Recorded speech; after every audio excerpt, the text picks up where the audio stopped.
Now available in paperback and e-readers, John Haynes, Taking Care of Business. The man who rules the world breaks in a brand new partner to help him take care of business in this action-packed, all-new John Haynes series adventure. Get John Haynes, Taking Care of Business at paperback and e-readers at online booksellers everywhere. One of my viewers wanted to know why change is hard, and they wanted me to break down a video from a man going his own way talking about change, and I'm going to go in depth on that video on why I talk about why change is hard.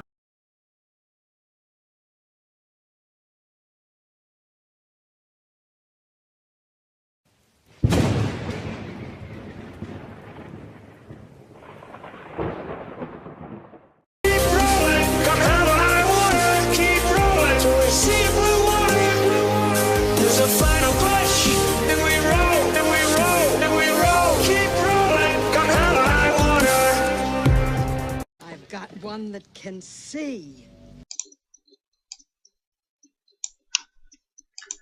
Where there's thunder, there's lightning. John Nada. When you decide you're going to embark on the journey of self-development and transformation, you will have detractors and voices of dissent that collude against you in order to prevent you from success in this endeavor. Remember the Rocky movies. Adrian was that voice of dissent saying it's too hard, too dangerous, you can't win. And if Rocky had listened to Adrian, we would have half a Rocky movie instead of 6. Now, this is an old video by John Nada, and in this first segment, he talks about change, and when it comes to change, you'll have a lot of critics and detractors. Now, this is something I have experienced in my own life back when I was a teenager and when I was about 16 years old, and I had been praying to God to change my life because I saw the direction it was going in was going nowhere. Now, back then in 1989, I was at Park West High School, and I was basically in a classroom full of people who were just dysfunctional. And as I was in the school filled with dysfunctional people, their main focus was on having a boyfriend or a girlfriend and not focused on looking to pursue academic excellence. And since they weren't interested in pursuing academic excellence, they basically were again harassing me all about having a girlfriend. And that was one of the things that basically led to me looking at my life and seeing it going nowhere after I got mugged on a train for a jacket that I had. And after that situation, I really started to look at things. I believe that was like a red pill moment for me where I saw the reality of life and saw the reality of the situation where I was basically going nowhere. And as you start to see yourself and start to get that revelation, what happens is you start to look at your life and say, hey, things have to change. And that's where I was in 1989, looking at my life saying, things have to change. And whenever you're starting to make those efforts to make change, what's going to happen is you're going to get a lot of resistance from the people around you. And the people around you are going to give you resistance because they are used to having you in a place in their world that makes it smooth for them. And these people basically want to tether to you to form a codependent relationship with you, a codependent relationship where they're looking to have power over you, and they're looking to maintain this power base. And when you start talking about making changes to your life, what happens is that these people start to get upset because they see that they're not going to be comfortable in their smooth world where they don't have to deal with any problems, conflicts, or obstacles as related to you. And because they don't have to deal with any conflicts, problems, or obstacles, what happens with a lot of these people is they start to get upset because they can no longer depend on you being in that bottom place. And since they can't depend on you being in that bottom place that makes them feel comfortable, what they start to do is they start to resist you as related to you making changes because those changes make it where they can't be comfortable anymore. For most people, their success in life is defined for them. They follow the life script. This is especially noticeable amongst younger guys. A guy opens himself up to ridicule from his peers and friends if his sole focus in life is on something other than women and getting laid. There's a friend at work, another single, unmarried, never been married, child-free guy. And because he has standards in the women that he goes out with and dates, he opens himself up to ridicule about his sexuality. Which is just funny enough in that, okay, So what if somebody's gay? I mean, it's not the case with this guy, but really, honestly, so what if they are? How's that anybody's business?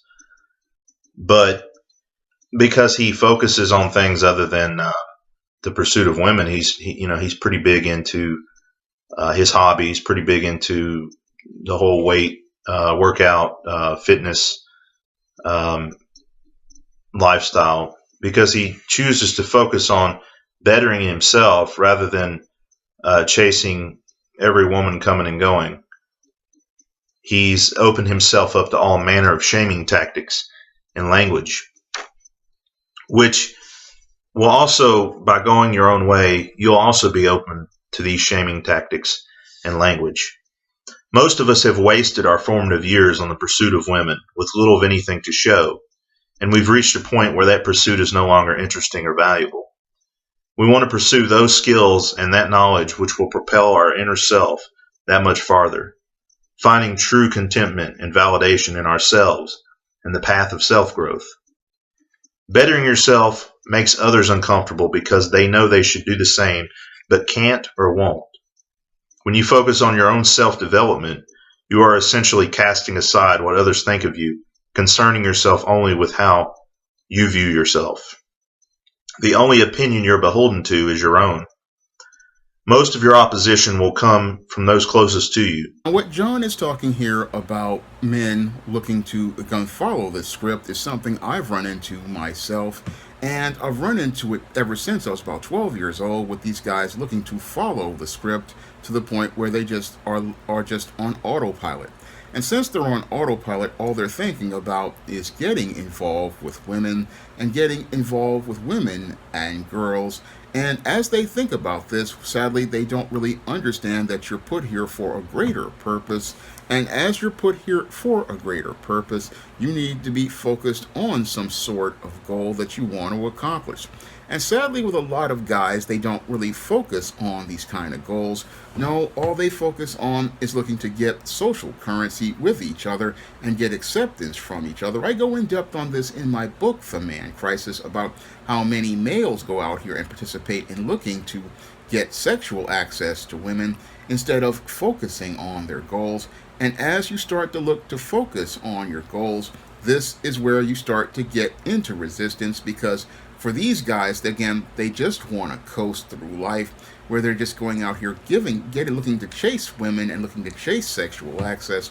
And as they look to chase sexual access, they get upset when you start talking about looking to accomplish a goal, because that's going to shine a spotlight on them. And as it shines that spotlight on them, it basically has people asking questions. Hey, why aren't you looking to achieve something out of life? And that's where you deal with this type of anger from these kind of guys, and anger from these kind of guys to the point where they want to go out here, and some of them, they want to go out here and start making threats, and some of them even want to go out here and put hands on you. This is what I've experienced growing up as an adolescent. When you're trying to pursue excellence and pursue achievement, these guys they don't have any sort of goal or any understanding of their role as a man. They have no understanding of any sort of purpose. No, their whole goal in life is looking to appease and please women so that they can get validation from a circle of men as related to their so-called sexual conquest and so-called accomplishments as related to relationships. But what they don't see is a bigger picture of life. They don't see a bigger picture of life and looking to grow in it themselves or invest in themselves. And whenever they see a man looking to go out here and invest in himself and look to improve himself, these guys don't want that kind of guy around, because that man represents actual competition. And again, the thing with these guys who want to coast is they don't want to compete with another man. And since they don't want to compete with another man in the business marketplace or the social marketplace, because all they want to do is basically coast through life, getting everything easy, they don't want to go out here and put in any sort of work. So what they want to do is look to sabotage you by making things like shaming language, talking about your sexual orientation. I've run into that all the time when I just was out here just going to school. I would run into that, and they would get further upset when you go out here and look to make those efforts to try to work towards achieving and competing. Again, people will get mad at you. I remember when I was coming out of school, I was trying to build up my exercise by speed walking, and people would get mad at me because they didn't understand that I'm trying to, again, improve my health and things, and trying to meet my goals of increasing my time for speed and stuff like that.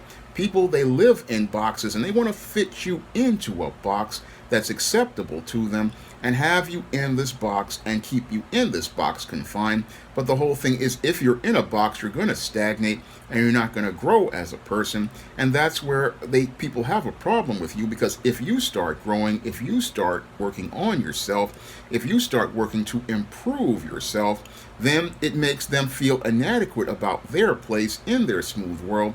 And it makes them feel inadequate because they know that they cannot really go out here and put force to that codependent relationship with you where they have power. Moreover, they cannot go out here and look to depend on you to be in that bottom place, because if you're moving and striving to be better, then they have to strive to be better, and they don't want to strive to be better because they want everything easy. They want everything easy, but the life is hard. And us men who understand this at an early age, we understand that life is hard and we have to keep working to improve ourselves if we hope to survive in this world. This is something every man has to understand. If they have a good father in their life, learn early on, and they learn that, you have to work on improving yourself and improve yourself to be the best man you can be. And this is something some men don't understand because they're just, again, in a world of limitations and not looking to achieve or accomplish or be the very best man they can be. People want the greatest reward for the smallest output of energy. It is suffering and pain to change oneself. People see others changing and transforming themselves, and they feel convicted to do so, but at the same time, they don't want to undertake the task. Much of society is designed to keep you in a sedated state, to keep you from any self-actualization.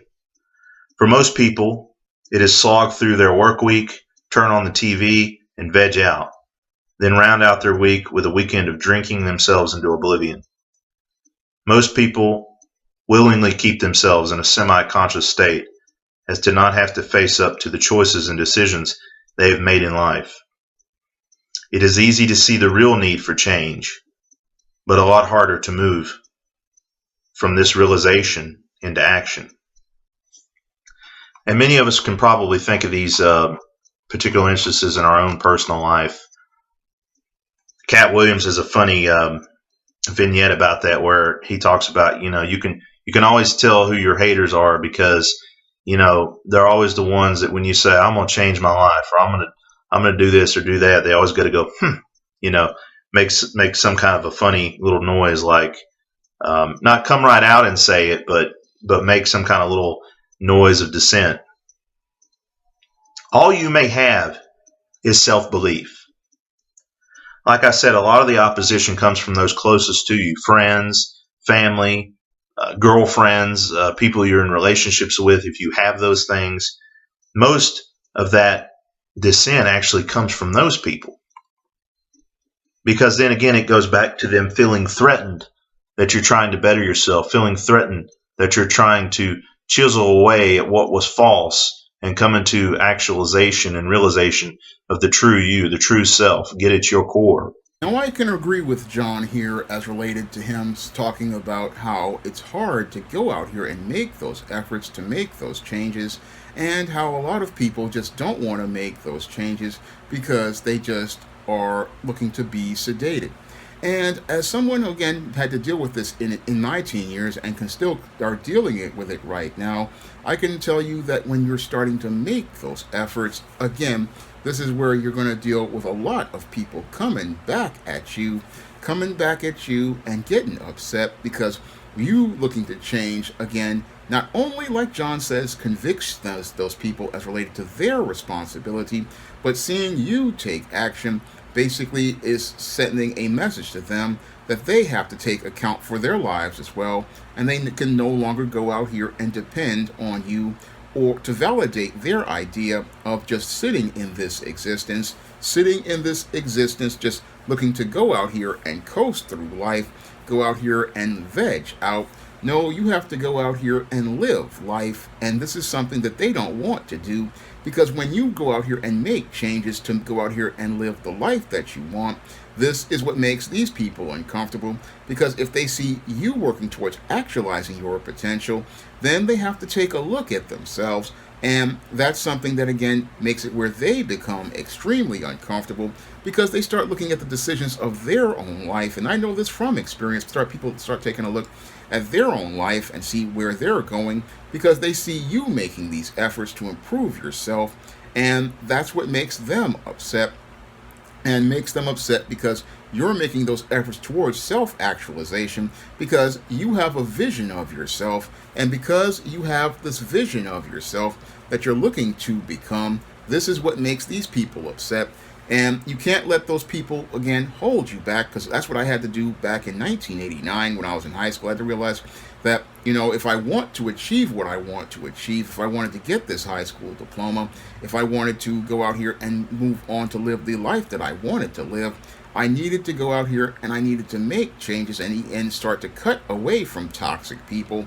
That's the first step that you have to do, and you have to cut away from toxic people in order to, again, get your life together, because, again, these are people who are going to be anchors that drag you down, because if they're not about supporting your change, they're about creating your destruction.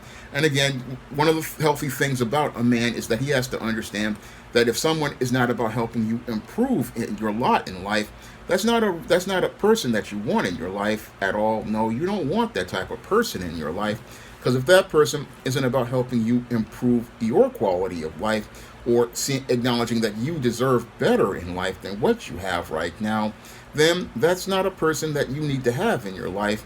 And that was one of the things that I thank God for, because I prayed to God to change my life in '89, and He did change my life and got me away from toxic people and away from a toxic school environment. And the whole thing is that God works to, again, get you out of these toxic situations, and you have to, again, acknowledge that change. Now, that change may be something that even you yourself may resist, because you get caught up in patterns. And again, people do get caught up in patterns as related to codependent situations. And as you get caught up in it, you start to feel comfortable about being in that abusive environment. And it can be quite scary to step out of that environment and to step into a new environment. That's something I had to deal with back about 1990 when I changed schools. And I had to dealt with after I wound up, again, losing that job at the Science Library at the City College of New York. It can be very scary to do this and, again, step out, but you have to have faith in God. Have faith in God that He can set you on a direction where you will be in a much better place than being in a toxic environment with people who want to abuse you. Again, with life, people are going to leave your life, and again, if they're not helping you improve your life and helping you actualize your potential to become the person that God wants you to be and who you imagine yourself as, then those people don't need to be in your life, because all they're going to do is be like vampires and suck the best years of your life out of you, suck your time away from you. And you have to understand at an early age that time is precious. And again, once you lose time, you don't get time back. So everything here John says is on point. It's something that I basically had to live with and lived through. So I understand when you're dealing with change, you're going to, again, deal with a lot of people who basically, again, they love coasting. They love being comfortable. They love having you in a place where you can make them feel validated about their decisions. And when you start making changes to your life that don't validate their ideas and validate their opinions and their view of the world, this is where you're going to, again, deal with all of this resistance, to the point where some people may even start looking to put hands on you. But you have to understand that when you're dealing with these kind of people, this is where you have to cut these people out of your life, because this is where you see who really is a friend and who really is a foe. This is where you see where they are. This is where you see it, because when you start to make changes, this is where you see who is really for you and who is really against you. MGTOW is hated because we are making our own decisions in life. They have nothing to hold over our heads. We have made an investment in ourselves, which, by the way, is what society tells women to do every day. You're worth it. You go, girl. Make an investment in yourself. Love yourself. You're just fine the way that you are. Society needs to bend and acquiesce to your wants, your demands, your dreams, and your desires. But men are not allowed to change. Men are not allowed to transform and become better and become, come into their true self. The society is afraid of anybody that makes their own decisions because that means you are thinking for yourself. And the system cannot have that. Look at how public school is ran, for instance. The true mark of intelligence, the true mark of learning, is to become somebody who is fluent in critical thinking skills, to be able to look at a problem and to solve that problem, critical thinking and problem solving. Yet most of the education is geared in and around the idea of memorization of facts, figures, rather than coming to the same answer various different ways, coming to the answer in only one way.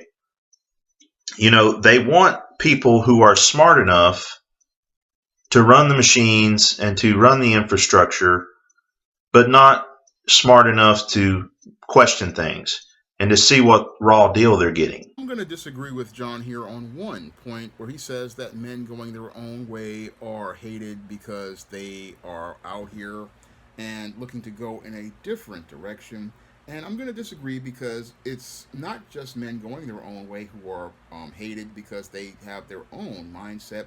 It's also independent, free thinkers and people who are servants of God. Anyone who goes out here and does not want to follow in the footsteps of a ragdoll dance entranced, they are hated by society because society basically, when it's controlled by the wealthy, the wealthy only want people who will go out here and go along to get along, and this is why they want to go out here and establish this whole gynocentrism as part of the world system.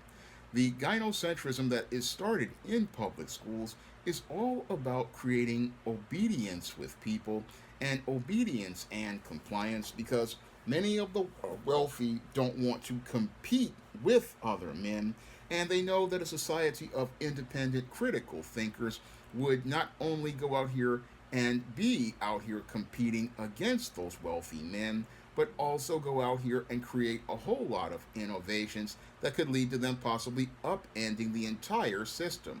So this is why they want to have a gynocentric academic institution, and they want to have a gynocentric academic institution because with the males following the females, they are learning to submit to, again, authority, and it related to mostly female authority, and women are told to again actualize their potential because they are no challenge to the entire institutions of the wealthy at the top. No, with the women in charge and the men submitting to the women and chasing the women, there's nobody there to challenge anyone.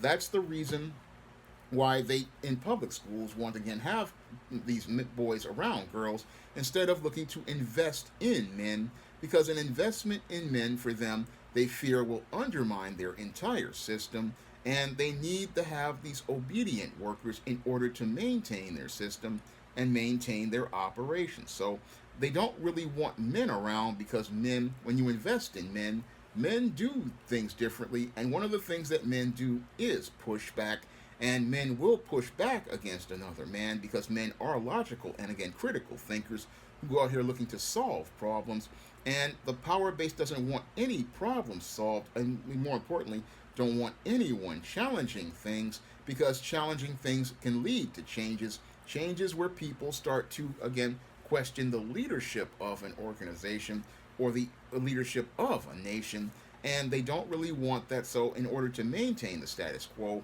this is why they don't want to have men going out here and learning how to think at an early age, because when men start thinking and start critically thinking and not are just about memorizing facts and figures, this is where you get serious change, because again, men are problem solvers, and men like to do things in a way that show you how to get to a better place. And they don't really want to get men to a better place because these people are comfortable maintaining their status quo, just like the codependent individuals in your life. They're comfortable in the place that they're in. So what they don't want to do is go out here and have a group of men challenging them. And when they see one man going out here and stepping out on God's promises, and I would say God's promises because again, God is the one whose way we need to be going in.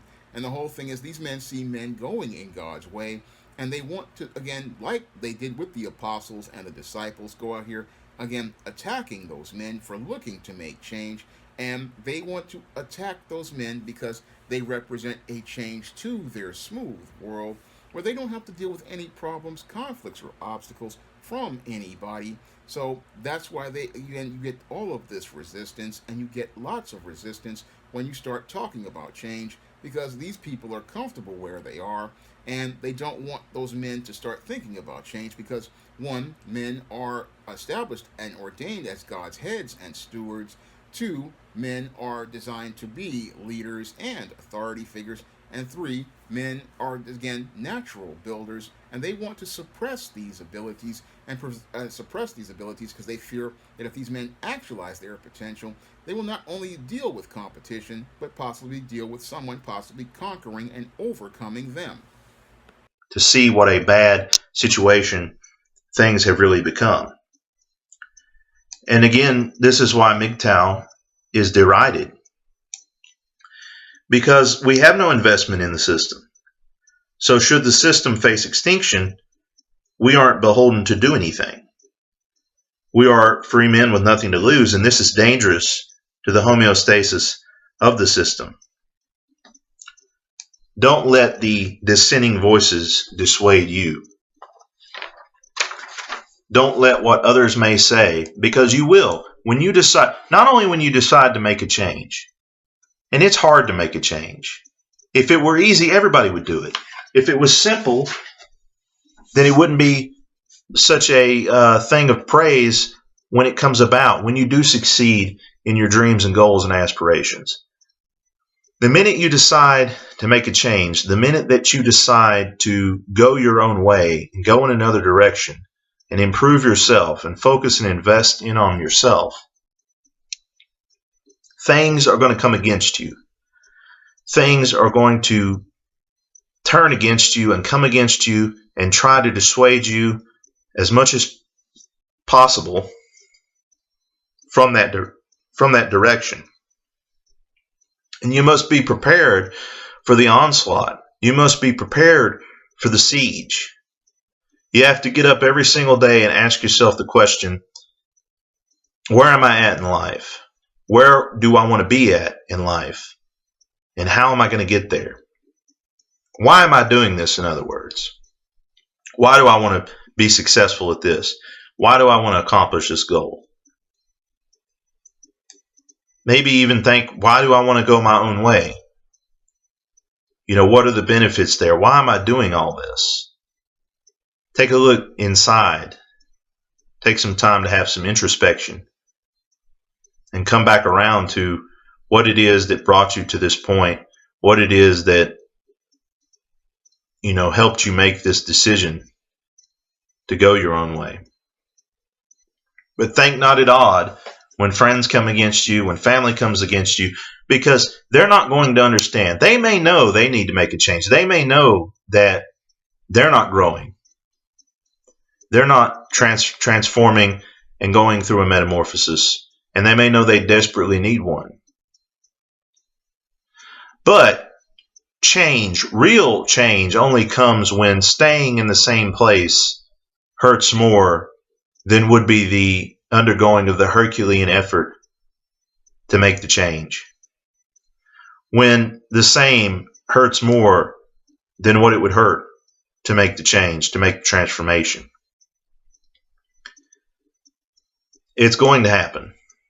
People are going to come against you. Now, everything John says here is something I experienced back in my life back in 1989. I was in a situation where it was just untenable as related to all of these people after me about not having a girlfriend. And even though I made efforts to try to get involved with someone based on peer pressure, it just didn't work. And it was during that time that I realized that people just did not respect me. And it was later on in that year, after I was in this whole place with these toxic individuals, that I realized that things weren't going to get better, and they weren't going to get better as related to me trying to be able to function in this school, because no one here was about looking to do well, and as related to academic excellence, it was all about all of this whole social nonsense. And when people started to look to think that they had the right to put hands on me after I got robbed on the train, this is where I decided to say enough is enough. And because the situation was when people start looking to again put hands on you, this is where you have to draw the line and realize that it's not just about fighting back, but sometimes it's just about walking away. Because if someone thinks that they can again go from putting hands on you to do violence against you, then the next step is coming is going to possibly be somebody thinking they have a right to take my life. That's the situation I was in 1989 that made me, again, as I was praying for change, make efforts to try to go out here and work towards change. Because when you're in a situation and these people put your back to the wall, you realize that, again, there's more important things in life than trying to work in a toxic situation. If you're in a toxic situation, you have no choice but to make a change, because what you're representing to the people who are toxic is that you are somebody who can function. And since you can function, it makes them uncomfortable, because people start again looking to hold them to your standard, and they start to get mad about somebody looking to make that standard change, and that's why they want to hurt you. And again, they want to hurt you, and again, people become more and more violent when they start to see you looking to make changes. When you start looking to get out of the box that they basically want to stay in, where they basically just want to again coast through life and fit into those boxes that are acceptable to many people. Like in my case, what they wanted to see is a black person being at the bottom of the world and not really wanting to try to aspire for anything. I mean, you get it from both sides. You get it from both the black side and the white side in as related to situations. And in those situations, again, when you are forced to change, it's a very uncomfortable situation, but you have to get out of that place. You have to get out of that place because people will again look to go past violating your boundaries to looking to put hands on you. And the next escalation as related to these kind of people is when they see you, what they want to do is take your life. And in order to preserve your life, you have to make a change. And sometimes making a change means walking away from, again, a very toxic situation. And part of that is acknowledging, hey, this situation is toxic. This situation is untenable. The people here are not people who I can work with. These are people who I cannot deal with in any way, shape, or form. I can't reason with them. They don't want to do anything. They don't want to accomplish anything. Again, when you're dealing with people like this, there's only one way out, and you have to take that way out as related to change. And you have to leave people like this in the rear view mirror of life and forget that they even exist. But then again, we're MGTOW, we're men going our own way. And so it's implied within that we don't really care what others think about us. That what matters is when I get up every day, look myself in the mirror to shave or brush my teeth, what matters is, what do I think of myself? Am I happy with the choices and the decisions that I've made in the past? Am I happy with the path that I'm currently on? Am I happy with where I'm at in life? That's really what matters. It doesn't matter what anybody outside of that thinks. Because another little secret of life is that most people aren't happy with themselves. Most people are so concerned with what others think of them that's really what they're thinking. They're actually more concerned with what other people think of them than they are thinking anything of us.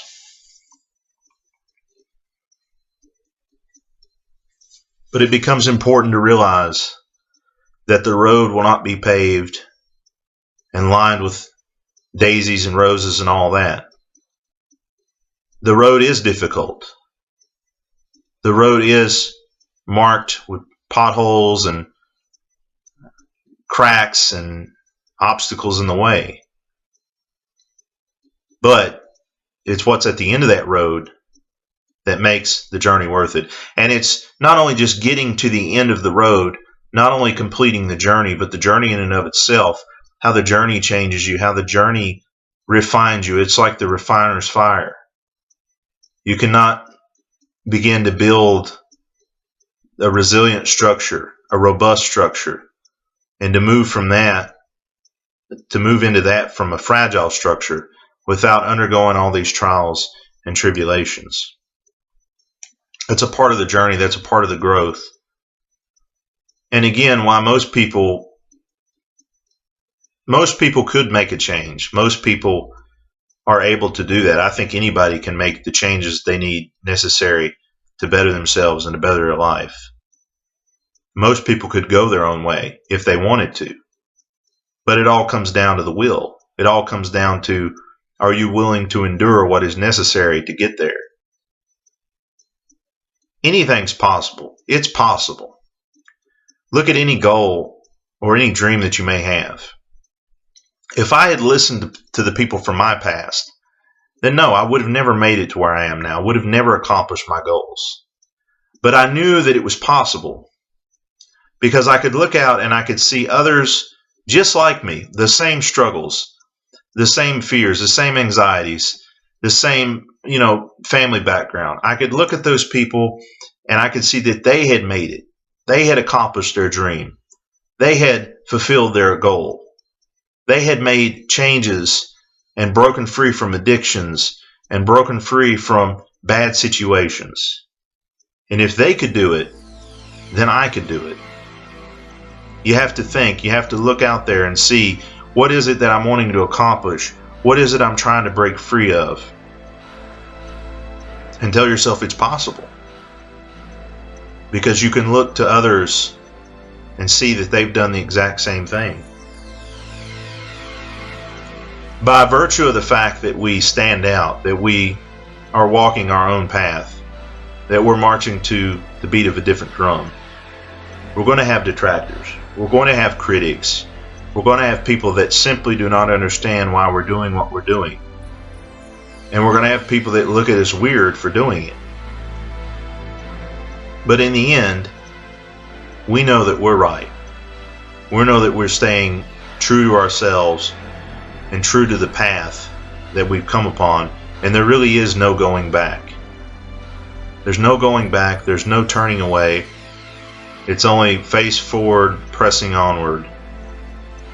Pressing onward maybe into a blizzard. Pressing onward maybe into a cold night. But pressing onward nevertheless.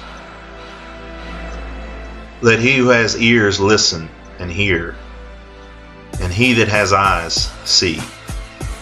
This has been John Nada in the Days of Thunder.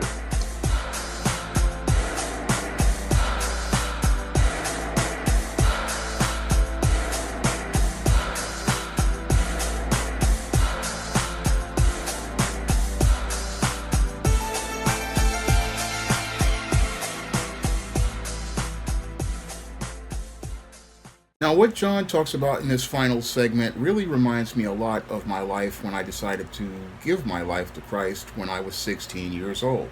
And at that point, I couldn't care about what the kids in school were saying at that time, and I decided to focus on what I wanted to do. And one of the things I wanted to do was go out here and graduate high school and get my diploma. And this is where I couldn't care about what others thought of me, and I had to focus on what I wanted to accomplish and what I wanted to achieve.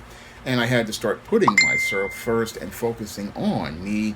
So this is something I could relate to as related to what John is talking about here, and only seeking, again, the approval of God at this point. So the only approval that I wanted was that of God at that point, and I decided to just move on and focus on the goals I wanted to accomplish and focus on overcoming the obstacles in the way of the goals I wanted to achieve. So I basically, one of the things I had to do was I had to cut people out of my life, because people in my life at that time I was going to school with were extremely toxic, And that's a hard process to do as related to change, is cutting people out of your life.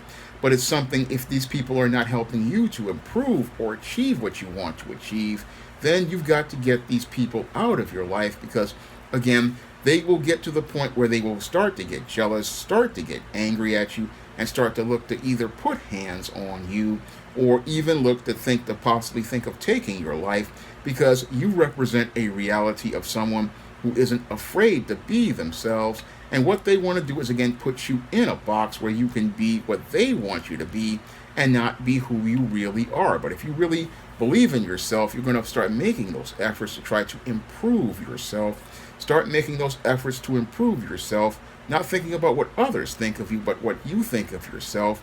And as you think about what you are and who you want to be, this is where you start focusing on actualizing your potential as you achieve your goals. And this is something that I still do right now. I think it's one of the reasons why some people at jobs have an issue with me, like I had at the City College of New York. I think they were upset because I had already published one book and I was working on, again, accomplishing things. And a lot of people, they don't really like it when they see a man with goals and with a purpose.